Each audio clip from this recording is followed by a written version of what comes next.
Self-discipline is the center of all material success. You cannot win the war against the world if you can't win the war against your own mind. I love this one. Fail early, fail often, fail forward. You know, it's always a little bit frustrating to me when people have a negative relationship with failure. Failure is a massive part of being able to be successful. You have to get comfortable with failure. You have to actually seek failure. Failure is where all of the lessons are. You know, when you go to the gym and you work out, you're actually seeking failure. You want to take your muscles to the point where you get to failure, because that's where the adaptation is. That's where growth is. Successful people fail a lot. They fail a whole lot more than they succeed, but they extract the lessons from the failure and they use that, the energy, and they use the wisdom to come around to the next phase of success. You gotta take a shot. You have to live at the edge of your capabilities. You gotta live where you're almost certain you're gonna fail. That's the reason for practice. Practice is controlled failure. You're getting to your limit, getting to your limit, getting to your limit. You can't lift that, you can't do that, until you get to the point that all of a sudden your body makes the adjustment and then you can do it. Failure actually helps you to recognize the areas where you need to evolve. So fail early, fail often, fail forward. So a dude screamed to me the other night, "Hey, Will, I want to be an actor, man. I want to be an actor just like you." People say stuff to me like that. I'm like, yeah, man, you know, you can do it. Give them an encouraging word. But I was just sitting in here thinking, and it dawned on me, 99% of people that say stuff like that are not willing to do what it takes to make their dreams come true. The Marines have a saying, everybody wants to go to heaven, but nobody wants to die. And that's just real. At the center of bringing any dream into fruition is self-discipline. You know, something as simple as food and eating. It's not about your body as much as it is about your mind. It's getting command of your mind to be able to choose actions that are in your own best interest. Every day, we are choosing shit that's not in our own best interest. Right? So if the world is attacking you and the world wants to fight you and the world's trying to hold you down, so you're going to kick yourself in the balls? So you're going to stop yourself from getting what you dream. Self-discipline is the center of all material success. You cannot win the war against the world if you can't win the war against your own mind. The only thing that I can see, and you can never really look at yourself. Mm-hmm. The only thing that I see that is distinctly different about me is I'm not afraid to die on a treadmill. Right? I will run. You would not be outworked. I will not be outworked. Right. Period. Yeah. You know, you might have more talent than me. You might be smarter than me. You might be sexier than me. You might be all of those things. You got it on me in 9 categories. But if we get on the treadmill together, right, there's 2 things. You're getting off first, or I'm going to die. It's really that simple, right? So let's go back to the question about what if people block me out. There's going to be 2 options. Yeah.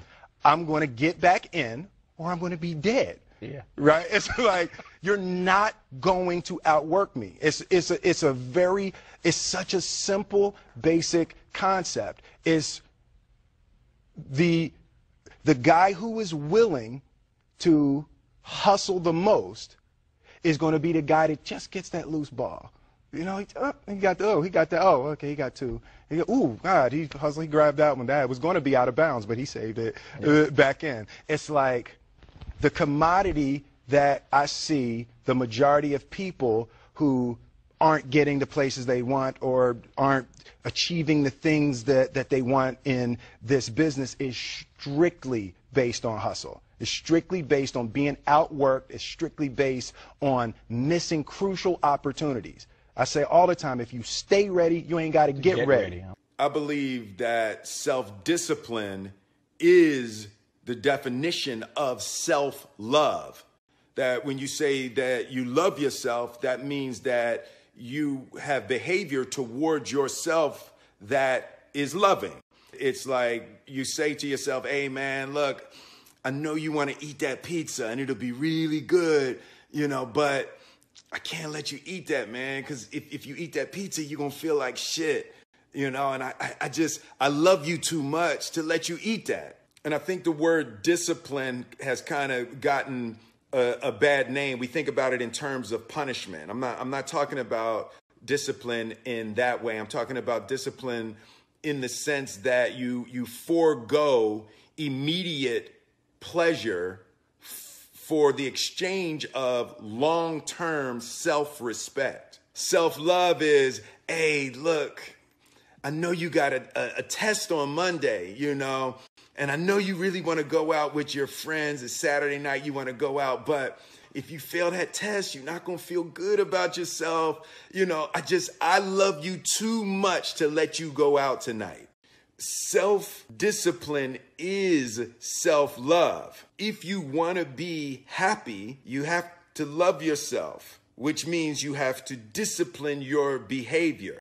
The road to sustained happiness is through disciplining your behavior. And I learned very young. From parents? From my parents, absolutely. Yeah.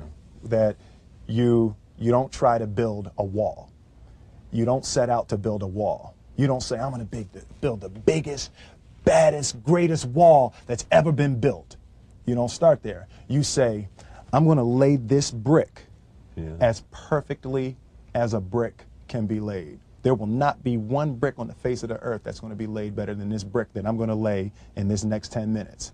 Yeah. And you do that every single day. And soon you have a wall. And soon you have a wall. Yeah. And I think psychologically, the advantage that gives me over a lot of people that I have been in competition with in different situations is it's difficult to take the first step when you look how big the task is.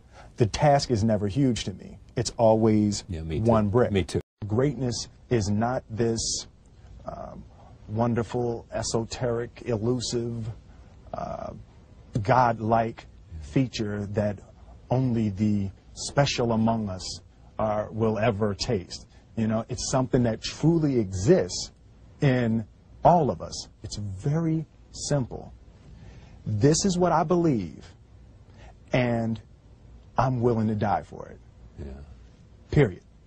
It's that simple. I know who I am, and I know what I believe. I know who I am, I know what I believe. That's all I need to know. And that's all I need to know. So from there, you do what you need to do. Yeah. You know, and I think what happens is we make the situation more complex than it has to be. Because we're looking for complexity. There's got to be something complex to understand. It can't be that easy. The separation of talent and skill is one of the greatest misunderstood concepts for people who are trying to excel, who have dreams, that want to do things. Talent you have naturally. Skill is only developed by hours and hours and hours of beating on your craft. I've never really viewed myself as particularly talented. Where I excel is ridiculous, sickening work ethic. You know, while the other guy's sleeping, I'm working. While the other guy's eating, I'm working. There's no easy way around it. No matter how talented you are, your talent is going to fail you if you're not skilled. You know, if you don't study, if you don't work really hard and dedicate yourself to being better every single day. If there was one concept that I would suggest to people to take a daily confrontation with, is fear. The problem with fear is that it lies, right? So fear tells you, hey, you know, if you say that to that girl, she's going to know she has you, you know, and she'll never really be attracted to you if she knows how much you attracted to her. Don't say that. No, how we get her is when she walks by, ignore her. Right, it's a swoop. You know, it's like, pop it on your shoulder. Fear tells you dumb shit like that, right? You know, so for me, the daily confrontation with fear has become a real practice for me since about three years ago. I went skydiving in Dubai, right? And skydiving is a really interesting confront with fear, right? So everything's normal. So you fly and you go up to 14,000 feet, and you notice there's a light. It's red and it's yellow and green, right? So right now the light's red. So then you start thinking at some point the light's going to go green, but you don't know what's going to happen, right? And you wait and it goes yellow. And the light goes green, and somebody opens the door, and in that moment, you realize you've never been in a freaking airplane with the door open. Right? Terror, terror, terror, terror, right? So you go, and then, you know, if you were smart, you sat in the back so you don't go first, right? And then people start going out of the airplane. And you go, and the guy walks you up to the end of the thing, and you're standing and your toes are on the edge and you're looking out down to death. And they say, on 3. And they say, 1, 2. And he pushes you on 2 because people grab on 3. Right? Right? And you go, and you fall out of the airplane, and in 1 second, you realize that it's the most blissful experience of your life. You're flying, right? It doesn't feel like falling, right? It's like you actually are kind of held a little bit by the wind, and then you start falling, and there's zero fear. You realize that the point of maximum danger is the point of minimum fear. It's bliss. It's bliss, and you're flying, right? And you're doing that, and then 20 seconds, 25 seconds, 40 seconds, and you have enough time to just kind of be like, oh, shit, that's that building. I like that one. Oh, you can see the ocean. Right? You start doing all of that, and the lesson for me was, why were you scared in your bed the night before? What do you need that fear for? Just don't go. Why are you scared in your bed 16 hours before you jump? Why are you scared in the car? Why could you not enjoy breakfast? What did you need that? The fear is fear of what? You're nowhere even near the airplane. Everything up to the stepping out, there's actually no reason to be scared. It only just ruins your day. You don't have to jump. And then in that moment, all of a sudden, where you should be terrified is the most blissful experience of your life. And God placed the best things in life on the other side of terror. On the other side of your maximum fear are all of the best things in life.